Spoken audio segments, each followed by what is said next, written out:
नमस्कार,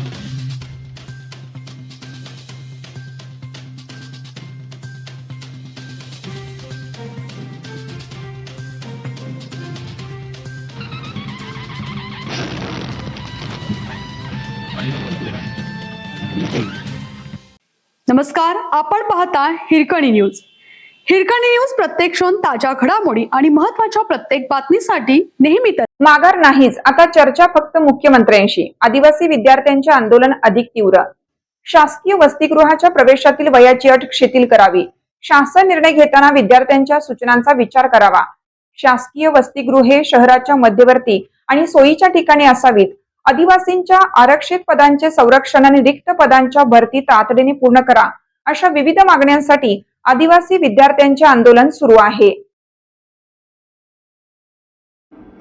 आंदोलनादरम्यान 2 विद्यार्थ्यांना अस्वस्थ वाटू लागल्याने त्यांना रुग्णालयात दाखल केलं. आमच्या मागण्यांबाबत आम्ही आता थेट मुख्यमंत्र्यांशी चर्चा करून राज्य सरकारमार्फत सर्व मागण्या मान्य होत नाहीत आणि त्याचे लेखी आश्वासन मिळत नाही तोपर्यंत आंदोलन सुरू ठेवू असा पवित्रा घेत विद्यार्थ्यांनी आंदोलन अधिक तीव्र करण्याचा इशारा दिला आहे. आदिवासी विद्यार्थी समन्वय समिती आणि आदिवासी विकास मंत्री यांच्यातील सोमवारी झालेली चर्चा फिसकटली. त्यानंतर राज्य सरकारतर्फे केवळ वसतिगृह प्रवेशाच्या वयाची अट शिथिल करण्याचा निर्णय मंगळवारी घेण्यात आला. मात्र आंदोलक विद्यार्थ्यांनी सर्व मागण्या मान्य करण्यासाठी आंदोलन अधिक तीव्र करण्याचा इशारा दिला आहे.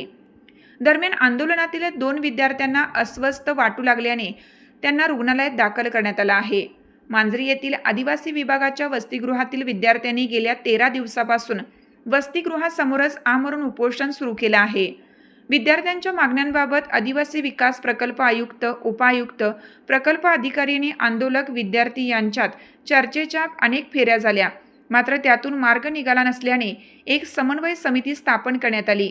विद्यार्थ्यांच्या या आंदोलनाला गेल्या 2 दिवसात माजी न्यायमूर्ती BG कोळसे पाटील, वंचित बहुजन विकास आघाडीचे नेते सुजात आंबेडकर, आमदार रोहित पवार, विक्रांत भुरिया, माजी मंत्री वसंत पुरके, ओबीसी नेते लक्ष्मण हाके, शिवसेना शहरप्रमुख प्रमोद बानगिरे यांच्यासह अनेकांनी भेटी दिल्या. आंदोलनातील 2 विद्यार्थ्यांना मंगळवारी अस्वस्थ वाटू लागल्याने त्यातील राजाराम पाडवी याला ससून रुग्णालयात तर राहुल सोनवणे याला लोणी काळभोर येथील प्राथमिक आरोग्य केंद्रात उपचारासाठी दाखल करण्यात आलं आहे. याशिवाय काही विद्यार्थ्यांची जागेवरच तपासणी करण्यात येत आहे.